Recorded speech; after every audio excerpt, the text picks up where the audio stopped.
김성환의 행간 시사평론가 김성환 씨 나오셨습니다. 어서 오십시오. 네, 안녕하세요. 예, 4033님 원지사 이야기 전적으로 공감합니다. 청정 제주를 만드는 기회로 삼자. 이런 얘기들이 굉장히 많이 들어오네요. 예, 2962님 제주도가 중국 섬도 아닌데 예, 이번 기회에 피해는 있더라도 슬기롭게 헤쳐보자 이런 말씀. 행간에서는 무슨 얘기 좀 해볼까요? 어제 검찰이 박근혜 대통령한테 소환 통보를 했죠. 했습니다. 소환 일자는 오는 21일 화요일 오전 9시 30분. 그렇죠. 이 박 대통령 측은 검찰이 요구한 일시에 출석해 성실하게 조사받겠다 이렇게 밝혔습니다. 21일 검찰 출두하는 박근혜 피의자, 미리 보는 박근혜 소환. 이 뉴스의 세 가지 포인트를 짚어볼까 합니다. 그러니까 취재 열기가 이미 얼마나 뜨거운지 네. 방송국 중계차들 자리 다툼도 뭐 엄청나다면서요. 그뿐만 아니고 기자들이 서로 지금 자리 다툼하느라고 예, 예. 취재 장비를 막 박 전 대통령이 포토라인에 서는 딱 그 자리 있잖아요. 예. 거기에서 가장 사진이 잘 나오고 가장 영상이 잘 나오는 자리에 벌써 이미 다 자리 잡고 갖다 놨더라고요. 오늘이 사다리도 갖다 목요일인데 놓고. 네, 네, 일주일 정도 남았는데. 화요일인 아직도 많이 남았는데 이미 네. 자리 잡기. 네, 그렇죠. 거기다가 뭐 사다리만 갖다 놓는다고 자리 잡히는 건 아니니까 돌아가면서 사람이 아예 지키고 있겠네요. 사람은 안 지키고 있는 것 네. 같고 뭐 그래도 이런저런 장비 같은 걸 움직이기 갖다 놓고 어려운 무거운 거 갖다 놓고. 네, 쭉 갖다 늘어놓은 거예요. 세상에. 이게 얼마나 그 정도입니까? 역사적인 장면이면 그렇게 하겠습니까? 그러니까 박 전 대통령은 이 서울중앙지검 검찰청사에 딱 도착하면 예. 포토라인에 섰다가 그다음에 7층 영상녹화 조사실로 이동을 하게 되는데요. 예. 이게 또 마침 이 방이 최순실 씨가 조사를 받았던 그 방입니다. 그래요.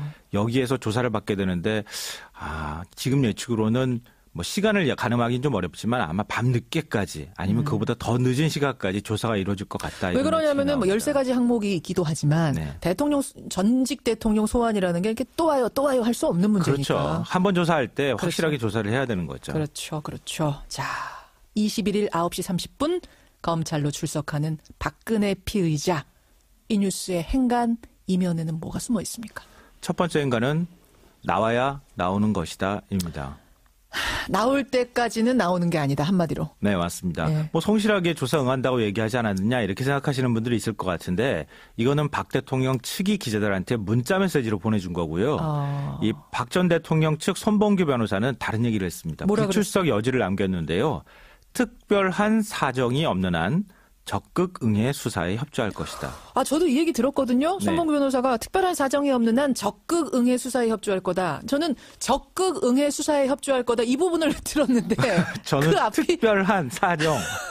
특별한 사정이 없는 한 네. 이란 단서를 보셨군요. 도대체 뭘까? 이것도 이번에 또 아프다 그러는 걸까? 어허. 아니면은 준비 안 됐다 그러면서 미루는 건 아닐까? 자꾸 의심이 생겨나는 거 어쩔 수가 없어요. 양치기 소년처럼 지금 이미 사실은 돼버려가지고 맞아요. 박 대통령 측이. 제가 이렇게 말씀드리는 이유가 있다는 걸 다 예. 아실 것 같은데요. 그렇죠. 1차 검찰 조사 때 사상 누각이다 그러면서 불공정하다고 조사 안 받았잖아요. 그렇죠. 특검 대면 조사 때는 또 어떻게 얘기했습니까? 박 전 대통령이 임하겠습니다. 임하겠습니다. 몇 차례 얘기를 했는데 해놓고 조사 일자가 언론에 유출이 됐다. 뭐 영상 녹화 녹음을 못하니 뭐 하니 이것 때문에 나중에는 또 태생적으로 불공정한 특검이었었다. 뭐 이렇게 주장을 하면서 결국 안 받았거든요. 좀 트집처럼 느껴졌어요. 네. 국민들은. 이런 태도가 결국 헌재에 가서도 헌법소 의지가 없다. 이런 이제 이유로 파면을 당하는 그런 사유가 된 됐죠. 건데요. 검찰 출입 기자들 얘기를 들어보면 예.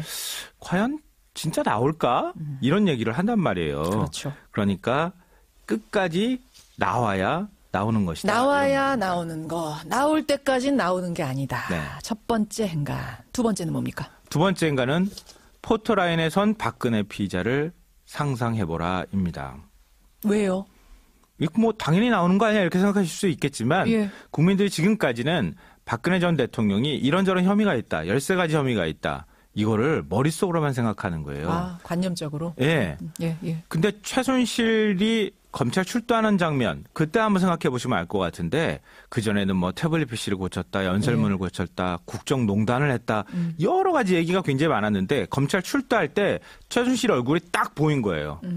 허겁지겁 들어가면서 신발 확 벗겨지고 그리고 죄송합니다 이렇게 최순실의 목소리를 딱 듣는 순간 죽을 죄졌습니다. 이거 듣는 순간. 예.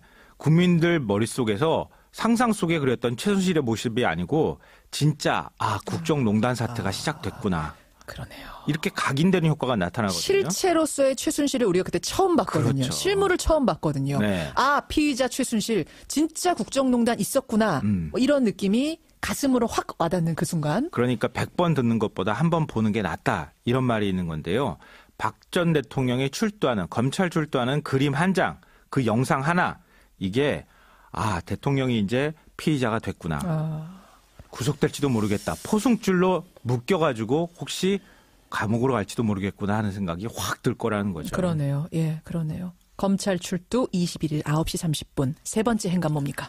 마지막 세 번째 행간은 처음 대면 조사 요구할 때 했어야 했다입니다. 했었어야 했다. 네. 그러니까 작년 11월 말 검찰이 처음 조심스럽게 현직 대통령한테 검찰 조사 받으십시오라고 얘기했을 때 그때 받았으면은 지금 같은 일이 벌어지지 않았다. 맞아요. 훨씬 쉽게 조사받을 수 있었다. 예우 받아가면서. 예.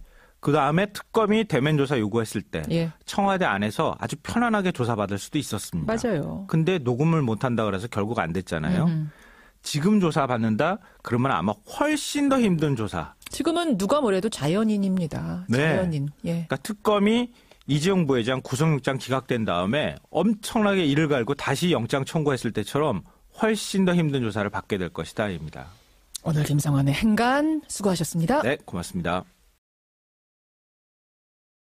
박근혜 전 대통령이 이런저런 혐의가 있다. 13가지 혐의가 있다. 이거를 머릿속으로만 생각하는 거예요. 관념적으로? 예. 예. 근데 최순실이 검찰 출두하는 장면, 그때 한번 생각해 보시면 알 것 같은데, 그전에는 뭐 태블릿 PC를 고쳤다, 연설문을 고쳤다, 국정농단을 했다, 여러 가지 얘기가 굉장히 많았는데, 검찰 출두할 때 최순실 얼굴이 딱 보인 거예요. 헛지겁 들어가면서 신발 확 벗겨지고, 그리고 죄송합니다 이렇게 최순실의 목소리를 딱 듣는 순간 죽을 죄 졌습니다. 이거 듣는 순간. 예. 국민들 머릿속에서 상상 속에 그렸던 최순실의 모습이 아니고 진짜 국정농단 사태가 시작됐구나. 그러네요. 이렇게 각인되는 효과가 나타나거든요. 실체로서의 최순실을 우리가 그때 처음 봤거든요. 그렇죠. 실물을 처음 봤거든요. 네. 피의자 최순실 진짜 국정농단 있었구나. 뭐 이런 느낌이 가슴으로 확 와닿는 그 순간. 그러니까 100번 듣는 것보다 한 번 보는 게 낫다. 이런 말이 있는 건데요. 박 전 대통령이 출두하는 검찰 출두하는 그림 한 장, 그 영상 하나. 분 검찰로 출석하는 박근혜 피의자. 이 뉴스의 행간 이면에는 뭐가 숨어 있습니까? 첫 번째 행간은 나와야 나오는 것이다입니다. 나올 때까지는 나오는 게 아니다 한마디로. 네, 맞습니다. 뭐 성실하게 조사 응한다고 얘기하지 않았느냐 이렇게 생각하시는 분들이 있을 것 같은데 이거는 박 대통령 측이 기자들한테 문자 메시지로 보내준 거고요. 이 박 전 대통령 측 손봉규 변호사는 다른 얘기를 했습니다. 불출석 여지를 남겼는데요. 특별한 사정이 없는 한 적극 응해 수사에 협조할 것이다. 저도 이 얘기 들었거든요. 손봉규 변호사가 특별한 사정이 없는 한 적극 응해 수사에 협조할 거다. 저는 적극 응해 수사에 협조할 거다. 이 부분을 들었는데 저는 그 앞이 특별한 사정. 특별한 사정이 없는 한 이란 단서를 보셨군요. 도대체 뭘까? 이것도 이번에 또 아프다 그러는 걸까? 아니면은 준비 안 됐다 그러면서 미루는 건 아닐까? 자꾸 의심이 생겨나는 거 어쩔 수가 없어요. 양치기 소년처럼 지금 이미 사실은 돼버려가지고 박 대통령 측이. 제가 이렇게 말씀드리는 이유가 있다는 걸 다 아실 것 같은데요. 그렇죠. 1차 검찰 조사 때 사상 누각이다 그러면서 불공정하다고 조사 안 받았잖아요. 그렇죠. 특검 대면 조사 때는 또 어떻게 얘기했습니까? 박 전 대통령이 임하겠습니다. 임하겠습니다. 몇 차례 얘기를 했는데 해놓고. 조사 일자가 언론에 유출이 됐다. 뭐 영상 녹화 녹음을 못하니 뭐 하니 이것 때문에 나중에는 또 태생적으로 불공정한 특검이었었다. 뭐 이렇게 주장을 하면서 결국 안 받았거든요. 좀 트집처럼 느껴졌어요. 국민들은. 이런 태도가 결국 헌재에 가서도 헌법소 의지가 없다. 이런 이제 이유로 파면을 당하는 그런 사유가 된 건데요. 검찰 출입 기자들 얘기를 들어보면 과연 진짜 나올까? 이런 얘기를 한단 말이에요. 그렇죠. 그러니까 끝까지 나와야 나오는 것이다. 나와야 나오는 거. 나올 때까지는 나오는 게 아니다. 첫 번째 행간. 두 번째는 뭡니까? 두 번째 행간은 포토라인에 선 박근혜 피의자를 상상해보라입니다. 왜요? 이거 뭐 당연히 나오는 거 아니야 이렇게 생각하실 수 있겠지만 국민들이 지금까지는 영상이 잘 나오는 자리에 벌써 이미 다 자리 잡고 갖다 놨더라고요. 오늘이 사다리도 갖다 목요일인데 놓고. 네, 일주일 정도 남았는데. 화요일인 아직도 많이 남았는데 이미 네. 자리 잡기. 네, 그렇죠. 거기다가 뭐 사다리만 갖다 놓는다고 자리 잡히는 건 아니니까 돌아가면서 사람이 아예 지키고 있겠네요. 사람은 안 지키고 있는 것 네. 같고 뭐 그래도 이런저런 장비 같은 걸 움직이기 갖다 놓고 어려운 무거운 거 갖다 놓고. 네, 뭐쭉 갖다 늘어놓은 거예요. 세상에. 이게 얼마나 정도입니까? 역사적인 장면이면 그렇게 하겠습니까? 그러니까 박 전 대통령은 이 서울중앙지검 검찰청사에 딱 도착하면 예. 포토라인에 섰다가 그 다음에 7층 영상녹화 조사실로 이동을 하게 되는데요. 예. 이게 또 마침 이 방이 최순실 씨가 조사를 받았던 그 방입니다. 그래요. 여기에서 조사를 받게 되는데 지금 예측으로는 뭐 시간을 가늠하기는 좀 어렵지만 아마 밤 늦게까지 아니면 그보다 더 늦은 시간까지 조사가 이루어질 것 같다. 왜 그러냐면은 뭐 13가지 항목이 있기도 하지만 네. 전직 대통령 소환이라는 게 이렇게 또 와요 할 수 없는 문제니까. 그렇죠. 한 번 조사할 때 확실하게 조사를 해야 되는 거죠. 그렇죠. 자, 21일 9시 30분. 김성환의 행간 시사평론가 김성환 씨 나오셨습니다. 어서 오십시오. 네, 안녕하세요. 예, 4033님 원지사 이야기 전적으로 공감합니다. 청정 제주를 만드는 기회로 삼자. 이런 얘기들이 굉장히 많이 들어오네요. 예, 2962님 제주도가 중국 섬도 아닌데 예, 이번 기회에 피해는 있더라도 슬기롭게 헤쳐보자 이런 말씀. 행간에서는 무슨 얘기 좀 해볼까요? 어제 검찰이 박근혜 대통령한테 소환 통보를 했죠. 했습니다. 소환 일자는 오는 21일 화요일 오전 9시 30분. 그렇죠. 이 박 대통령 측은 검찰이 요구한 일시에 출석해 성실하게 조사받겠다 이렇게 밝혔습니다. 21일 검찰 출두하는 박근혜 피의자, 미리 보는 박근혜 소환. 이 뉴스의 세 가지 포인트를 짚어볼까 합니다.